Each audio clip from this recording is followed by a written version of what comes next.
नमो नमः छात्राः। अद्य वयं भवतां चतुर्थपाठस्य अभ्यासकार्यं करिष्यामः। आपकी पाठ्यपुस्तक का चौथा पाठ, जिसका नाम है हास्य बाल कवि सम्मेलनम, जिसे हम पिछली बार में पढ़ चुके हैं। आज हम इसका अभ्यास कार्य करेंगे। तो आइए प्रथम प्रश्नं प्रति गच्छामः। प्रथमं प्रश्न वर्तते उच्चारणं कुरुत्। उच्चारण करना है। शब्दाः वर्तन्ते उपरि, अधः, उच्चैः, नीचैः, बहिः, अलम्, कदापि, अन्तः, पुनः, कुत्र, कदा, एकदा। आप स्वयं भी इसका उच्चारण अवश्य करें। द्वितीय प्रश्न वर्तते मंजूषातः अव्ययपदानि चित्वा वाक्यानि पूरयत्। ये मंजूषा है, 5 शब्द दिए गए हैं। इनसे अव्यय पदों को हमें चुनना है और वाक्यों में ये जो रिक्त स्थान थे इनकी पूर्ति हमने इससे की है। और अव्यय पद वे पद हैं ये सभी जिनका अपने अलावा कोई और रूप नहीं चलता, वे कहलाते हैं अव्यय पद। न व्यतीत अव्ययम। वृक्षस्य खगा वसंती, तो पेड़ के किस भाग में पक्षी रहते हैं? ऊपरी अर्थात ऊपर। विवादेन यानी झगड़े से क्या करना चाहिए? अलम यानी बस करना चाहिए, झगड़ा नहीं करना चाहिए। तृतीय है वर्षा काल में गृहात बहि मागज, वर्षा के समय घर से बाहर मत जाओ। मंचस्य अधः, जो श्रोतार हैं, जो दर्शक गण हैं, वो कहाँ बैठते हैं? मंच के अधः यानी नीचे। और छात्राः विद्यालयस्य अन्तः, यानी बच्चे जो हैं, विद्यार्थी विद्यालय के अंदर की ओर प्रवेश करते हैं। तो द्वितीय प्रश्न हमारा पूरा हुआ। तृतीय प्रश्न वर्तते अशुद्धम पदम चिनुत, यानी ये जो 4 शब्दों का जो एक समूह हमें दिया गया है, इसमें जो शब्द उचित नहीं है व्याकरण की दृष्टि से, उसे हमें बताना है। तो देख सकते हैं गच्छन्ति, पृच्छन्ति, धावन्ति, ये प्रथम पुरुष बहुवचन के उचित रूप हैं। लेकिन गमन्ति जो है ये उचित नहीं है। क्यों? क्योंकि गम धातु से प्रथम पुरुष बहुवचन में गच्छन्ति बनता है, गमन्ति नहीं। इसीलिए हमें गमन्ति को चुनना है, अशुद्ध है ये। दूसरे में रामेण, गृहेण, सर्पेण, ये तृतीय विभक्ति एक वचन के रूप हैं। जबकि गजेन में गजे न होता है, अणा नहीं होता। अणा आने के कारण ये गजेन उचित नहीं है, अशुद्ध है। तो यह इसका उत्तर है। तृतीय में लतया, मातया, रमया, निशया, इसमें तृतीय विभक्ति एक वचन के रूप हैं ये सभी। लेकिन मातृ जो शब्द है, ये तीनों शब्द तो हैं आकारांत, और ये है ऋकारांत शब्द, तो इसका मात्रा होता है मातया, गलत है। और इसी प्रकार लते, रमे, माते, प्रिय, ये सभी जो हैं, इन माते के अलावा ये हैं आकारांत स्त्रीलिंग शब्द, जबकि ये ऋकारांत स्त्रीलिंग है, तो इसका माते रूप उचित नहीं है, इसलिए यह अशुद्ध है। और इसमें लिखति, गर्जति, फलति, सेवति, ये प्रथम पुरुष एक वचन के रूप हैं सभी लट लकार में। लेकिन सेव जो है धातु, ये आत्मनेपदी धातु है, तो इसका रूप बनता है सेवते, इसलिए सेवती जो है ये अशुद्ध है।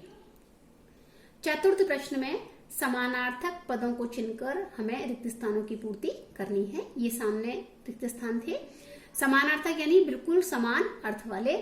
प्राप्य यानी प्राप्त करके, अर्थात लब्ध्वा। कुशला यानी कुशला जो किसी कार्य में कुशल हो, दक्ष।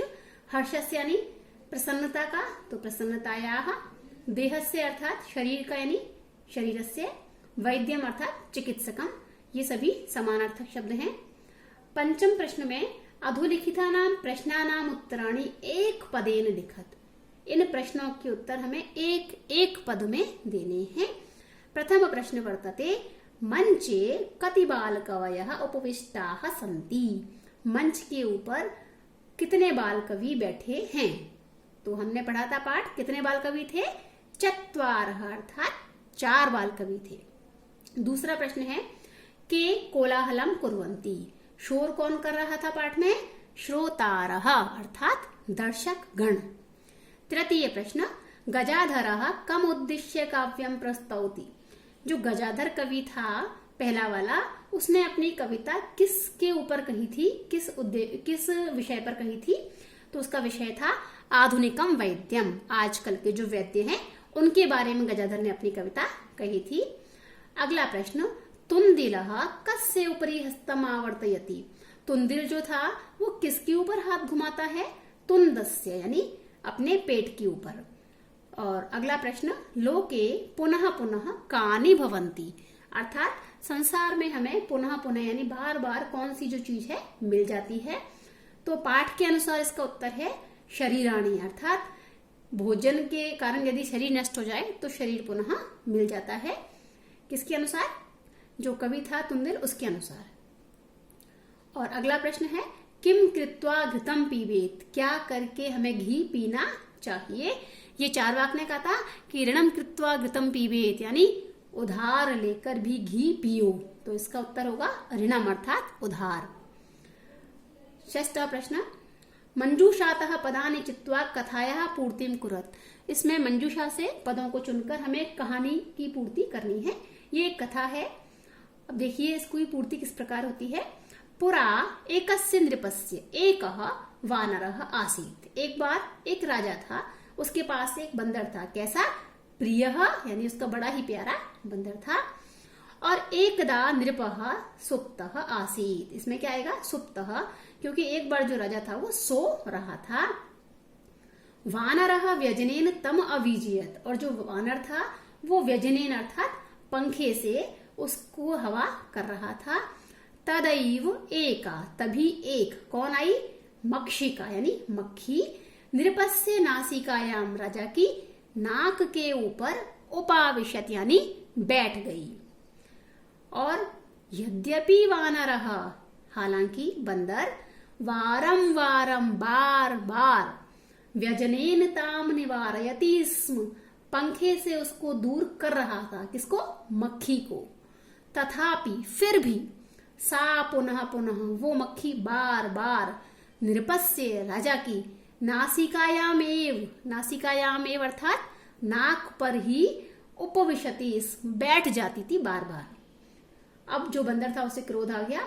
अन्ते सह मक्षिकाम हंतुम खड्गेन प्रहारम अकरोत्। अंत में उस बंदर ने मक्खी को मारने के लिए खड्ग अर्थात तलवार से प्रहार कर दिया। मक्षिका तो उड्डीये दूरम गता, मक्खी तो उड़कर कहाँ चली गई? दूरम यानी दूर चली गई। किंतु खड्ग प्रहारेण नृपस्य नासिका छिन्ना अभवत्, किंतु तलवार के प्रहार से राजा की जो नाक थी वो छिन्ना यानी कि छिन्न हो गई, कट गई। अत एव उच्यते, इसीलिए कहा जाता है, मूर्ख जनैः सह मित्रता न उचिता। मूर्ख लोगों के साथ मित्रता कभी भी नहीं करनी चाहिए, कभी भी उचित नहीं होती है। हमने देखा कि ये राजा सो रहा था और ये वानर ने इसकी नासिका को काट दिया मक्खी को भगाने के लिए। और अंतिम प्रश्न में विलोम पदानी योजयत, जो विलोम पद है उन्हें हमने यहाँ मिलाया है। अधय का ऊपर है, बही का अंतः यानी अंदर की ओर, दुर्बुद्धे बुरी बुद्धि वाला, सुबुद्धे अच्छी बुद्धि वाला, उच्चई का नीचे ही होगा, स्पष्ट है। और दुर्लभम का अर्थ होता है बहुत मुश्किल से जो मिले, और सुलभम यानी जो बहुत आसानी से मिल जाए। तो इसी के साथ हमारा ये जो अभ्यास कार्य है चतुर्थ पाठ का समाप्त होता है। धन्यवाद।